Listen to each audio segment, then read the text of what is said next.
in this case, I usually get this first and then start expanding. So let's continue.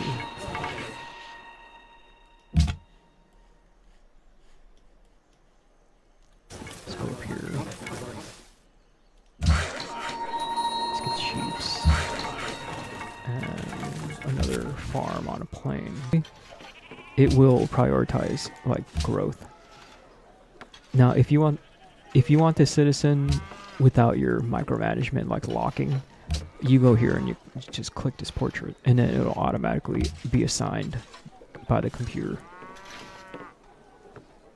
In our case, I think I kind of do want this production.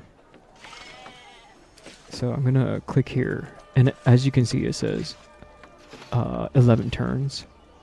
If I click here, it becomes 10. So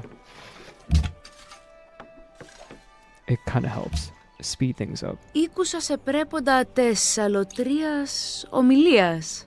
Με δείξας. Okay.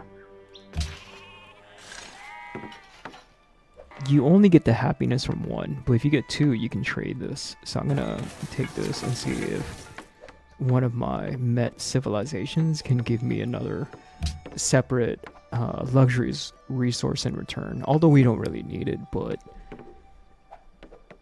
we can also trade for gold, which is not bad. But remember that you giving them any luxury resource allows them to grow bigger, which can be bad. If they have advantages in play at higher levels, that's not good usually. Oh, okay, nothing up here. Let's get the second die. East, and we want to get here as quick as possible. I'm gonna take a look at Boudica, see what she's up to.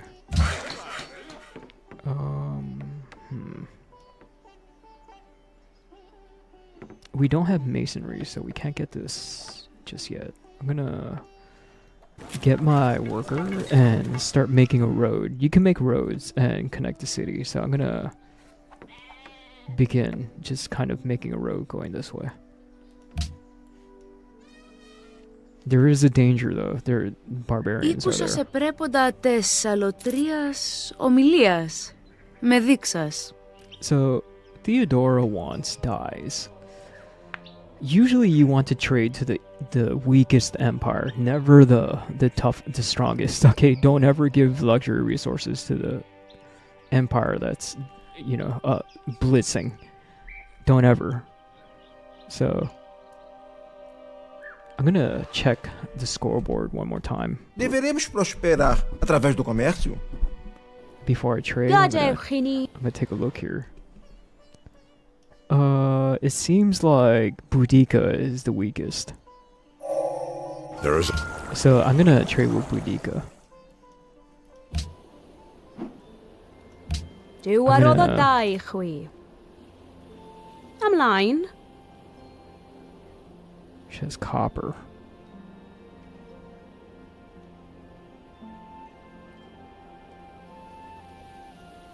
You know, let's wait. I think I have copper too. Right. Yay! I think that if ever a mortal heard the word of God, it would be in a garden at the cool of the day. So, Hanging Gardens, we got it. The growth in our main city has vastly improved, which is great. They're +5 food in the city.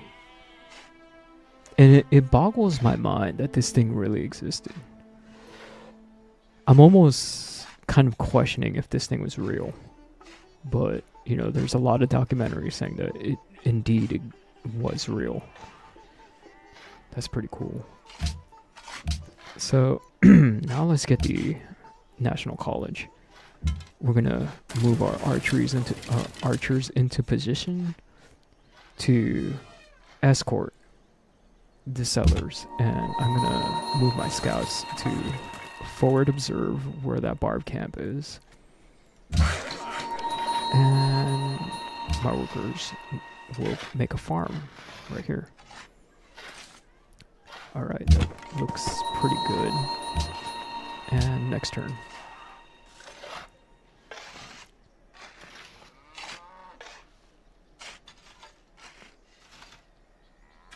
Trapping should be finished. Oh, wait, what's going on here? Oh, whoops, one more turn. Sorry about that. Okay, next turn.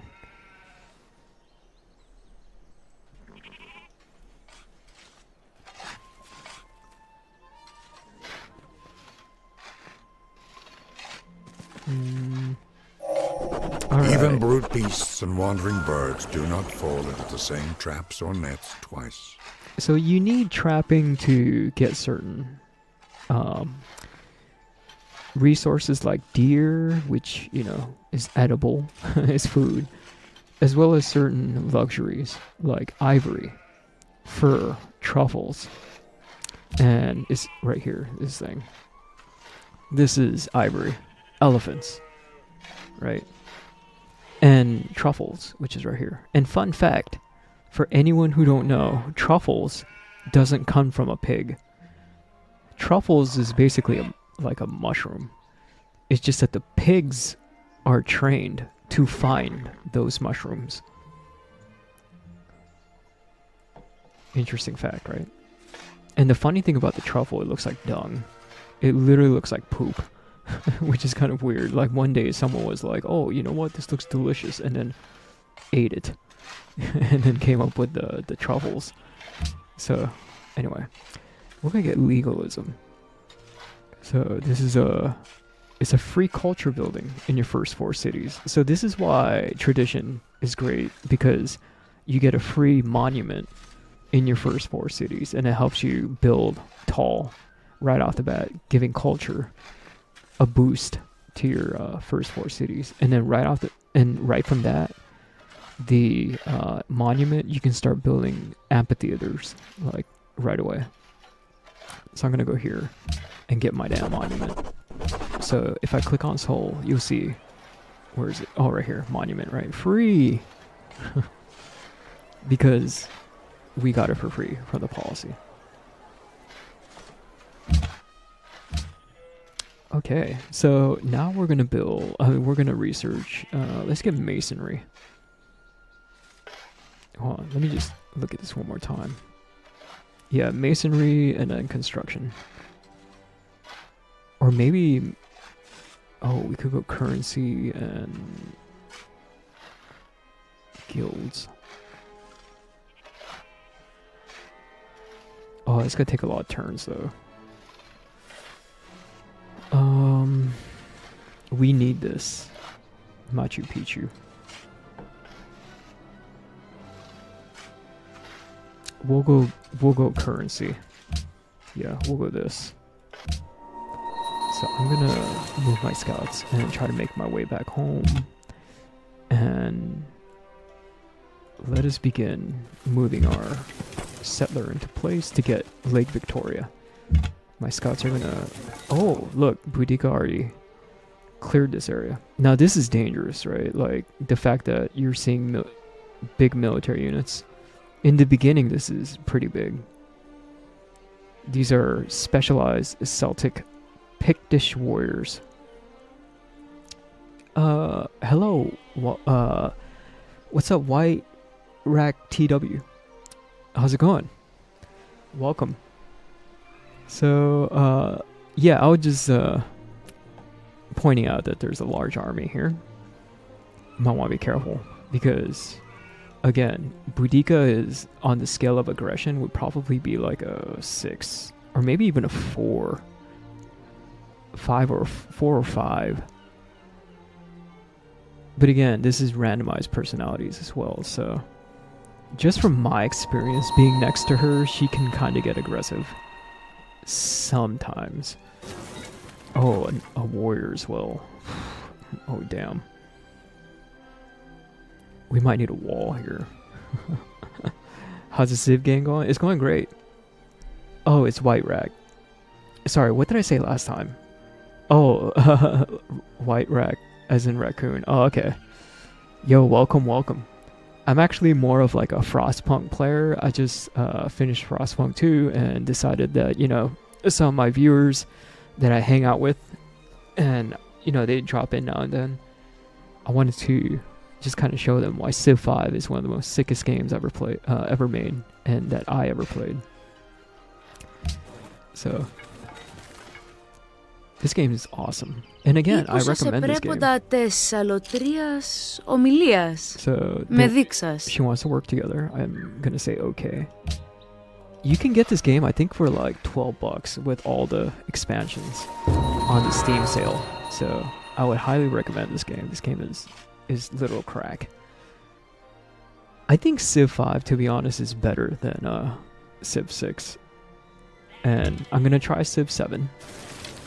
I'm not hopeful because all this time I was hoping that it would be like Civ 5, but I don't know. Who knows? I'm gonna try Civ 7 as well. So Civ 5 is indeed the best Civ ever made.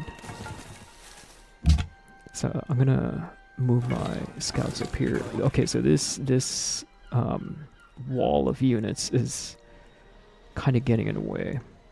If I make my city here, Boudica might attack, so we have to be careful. It's right next to her.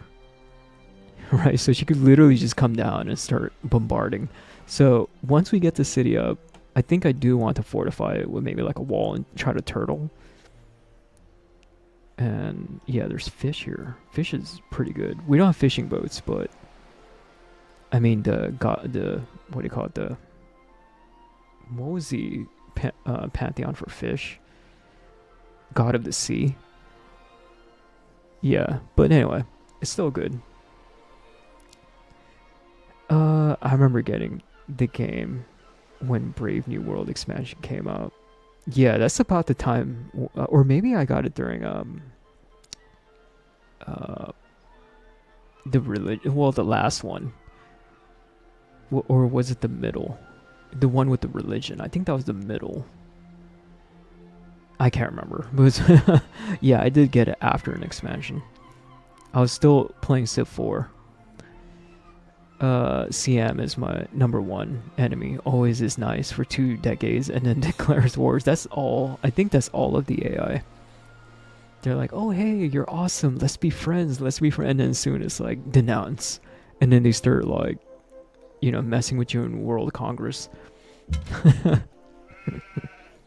Trying to like outlaw all your luxury items. God and Kings, there we go. Yeah, that's when I started. Yeah, that's when I started. And then I think Civ 5, once it had all the expansions, became perfect. This game is so fun. Now remember, this is not with mods. I don't have mods. I don't play mods. But that's another, you know, option if you're into like modding. Yeah, this game has a lot of mods. A whole community. So they put like anime characters as like new civs. It's really funny. Okay, so I'm gonna move my scouts. Let's move my scouts here. Yeah, the mods are funny. Yeah, that's what I freaking hate the most. Like, out of nowhere, like, embargo the player. Like, bruh, like, I didn't even do anything. Like, I didn't declare war, or maybe just one. But even that is enough for World Congress to, like, embargo you. Like, but Shaka's okay. Oh no, like, you know, who else is there? Alexander's okay. They'll leave him alone. Actually, Alexander takes all the city-states passively. And then he's okay. So, yeah. I don't know. That's why I try to not rely on World Congress or like too much allies with the civs. They backstab you. Anyway, I'm gonna end turn here. And I internally scream. Alright, so I'm gonna continue. You know what I hate the most? The embargo city-states. as soon as I'm like pushing towards democracy or no freedom, and then I'm trying to get the what do you call it, the diplomatic trade routes, where like as long as you're trading with the city state you get plus relation, the computer will see that and then instantly try to push for embargo city states. And it passes, and that's when I'm like, oh my, you mother. Yeah, embargo is a pain. Embargo is annoying, but then, you know, sometimes it can work towards your favor, where you have a, you know, a snowballing civ, and then you embargo, and then all this AI might join in. So it can sometimes be helpful, sometimes, and it'll stop their tech like dead cold, because like AI, usually the only way outside of Babylon, the only way they can advance technology usually is to trade. So embargo is pretty strong sometimes against snowballing civs. Okay, anyway, the worker I have here, I'm gonna kind of move towards this area, and I'm gonna push my archers here. I might settle on this copper because it counts as a hill. It's kind of nice. You get Lake Victoria, you get the sugar, assuming that I can like buy tiles this way. You get fish, 2 fish, and you get a river, which also acts as a good defense in case like they try to come down this way. I can have like maybe a great general or like something like a fort, what do you call it, citadel here. Yeah, I hate city states. And when they bully the city states, like freaking Genghis Khan or what's his name, what's Venice, Francis or whatever his name was, like he'll come in and then just take the city states that's right next to you.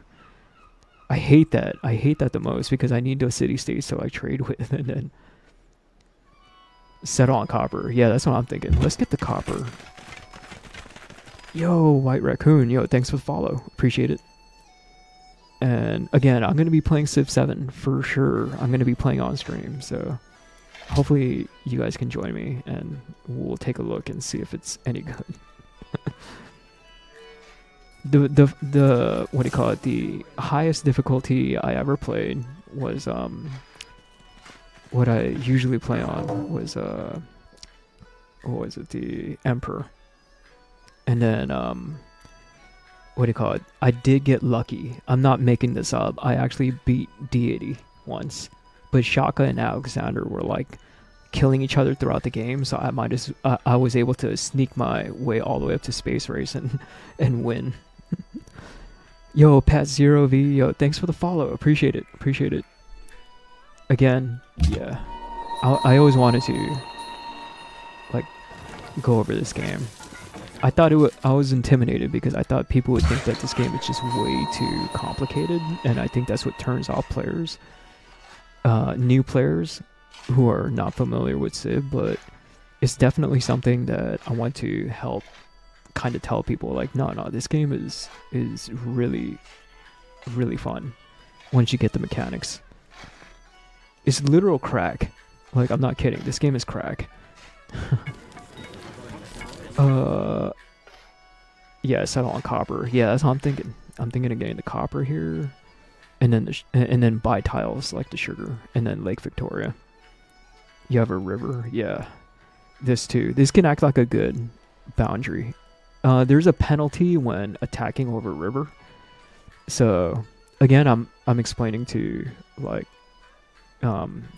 people I hang out with who might not be familiar with the game, but when you attack over a river, there's a penalty unless you have amphibious. There's a certain bonus from a promotion called amphibious, and that's when you don't have penalty. But if you don't, you take a penalty. So this is really good. It's a good defensive position. So I'm gonna move up here and take the copper. I started a game at 8 p.m. Yeah, no, that's not a good time to play Civ. You should be going to sleep, bro. Yeah, for sure. Like, this game, time flies with this game. Better is bread with a happy heart than wealth with vexation. You have to be careful with this game. One warning is that you start and you're playing, and then you look at the time and you realize like 6 hours just passed, and you're still like, what, maybe like 80% through the game.